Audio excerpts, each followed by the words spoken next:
ಪಾಕಿಸ್ತಾನ ಸೇನೆಯು ಗಡಿ ನಿಯಂತ್ರಣ ರೇಖೆ ದಾಟಿ ಭಾರತದ ಮೇಲೆ ದಾಳಿ ನಡೆಸಿದ್ದು, ಇದಕ್ಕೆ ಪ್ರತಿಯಾಗಿ ಭಾರತ ಕೂಡ ದಾಳಿ ನಡೆಸಿದೆ.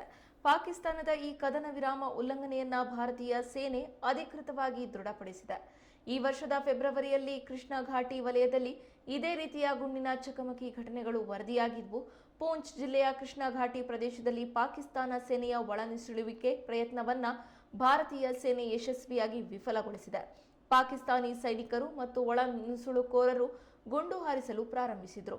ಇದಕ್ಕೆ ಭಾರತೀಯ ಸೇನೆಯು ಸೂಕ್ತ ಪ್ರತ್ಯುತ್ತರ ನೀಡಿತು. ಪಾಕಿಸ್ತಾನ ಸೇನೆಯ 4 ರಿಂದ 5 ನುಸುಳುಕೋರರು ಸಾವನ್ನಪ್ಪಿದ್ದಾರೆ. ಆದರೂ ಇದನ್ನ ಇನ್ನೂ ಅಧಿಕೃತವಾಗಿ ದೃಢಪಡಿಸಲಾಗಿಲ್ಲ. ಈ ಘರ್ಷಣೆಯಲ್ಲಿ ಯಾವುದೇ ಜೀವ ಅಥವಾ ಆಸ್ತಿಪಾಸ್ತಿ ನಷ್ಟವಾಗಿಲ್ಲ ಎಂದು ಭಾರತೀಯ ಸೇನೆ ತಿಳಿಸಿದೆ.